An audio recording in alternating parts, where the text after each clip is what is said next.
Sports Video Group is thrilled to be in Los Angeles visiting with our friends from the MLS Cup champion LA Galaxy. Barbara Maningat is their director of content and creative, does a lot of cool things that you see both on social media and in venue. Barbara, thanks so much for being here. Absolutely. Really appreciate it. I'm excited. Congratulations. Obviously, it's been a little while now, but you never not congratulate on the championship. LA Galaxy back on top. They've got a long legacy. No one's ever won the MLS Cup more. What was that experience like for you and your team, and what does that how much work does that throw on your plate when a team wins the championship and you get to make a lot of really cool things? I mean, yeah, you're talking to the right market in this group of people where, like, the more success that you have, the more work goes into it. And so I primarily work with our video team, our in-house video team, and our Galaxy Studios, which is kind of like our in-house agency that covers, like, creative, game presentation, digital, and all the fun things, and photo as well.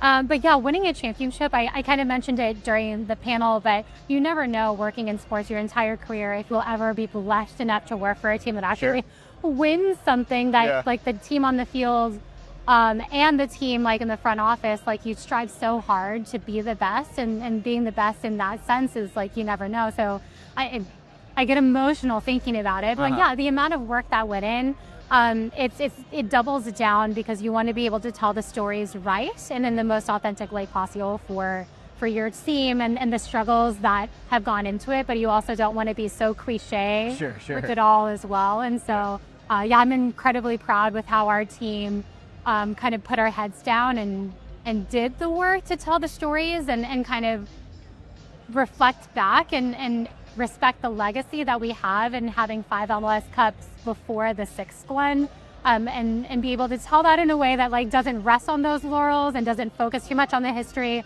but recognizes that that is the foundation that we have built upon.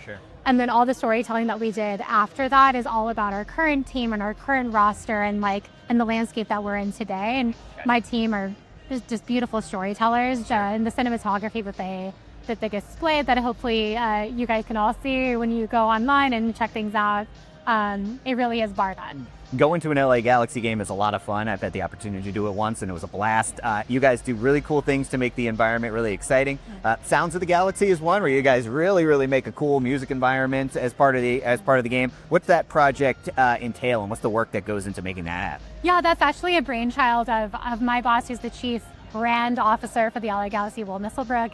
To kind of build in live shows into our run of show on game day. So it's kind of like they're mixing worlds a little bit, and like opening the doors to broader culture, music culture, fashion culture, and everything. And so Sounds of the Galaxy was our opportunity to build a music stage in our venue and have DJs come in who are like higher profile. We had the Glitch Mob. They were the ones who did the soundtrack to our brand film last year that plays at every home game that we have throughout the course of the season. And then they live performed at our game during playoffs as well. And so I think it's a beautiful way that we can bring like top-notch artists, the music industry, as well as celebrities in their own right to be at our venue on a regular basis. And our fan base has resonated with this. I feel like it's upped the production level and the fan environment with our lasers and everything as well. So it's much more of a fun show these days. Sure. And we love theme nights too in sports, obviously, as well. And a lot of teams do Star Wars nights, but it feels like it makes sense for you guys being the Galaxy and everything like that. So how did you all embrace the opportunity, and what are some of the cool things that you did to kind of put your own stamp on what a Star Wars night can be like? And also very excited to hear that you're also a fellow Star Wars nerd too. Yeah. I think year after year, every team tries to like one-up themselves and try to figure out, like, because we've been Star Wars night since I've been around, since 2018, and like even before that as well. So it's like, what else can we be doing to keep making it more exciting and more fun? So something that I showed in the panel was my motion graphic designer and videographer, Charlie, is such a huge Star Wars fan. And we had the idea of making all of our screens a little bit more immersive and make the environment immersive and have the screens interact with each other. And so that was very new this year, where the Millennium Falcon, and the X-Wing Relay Corps were shooting at each other, and like the ribbon boards kind of interacted and showcased that.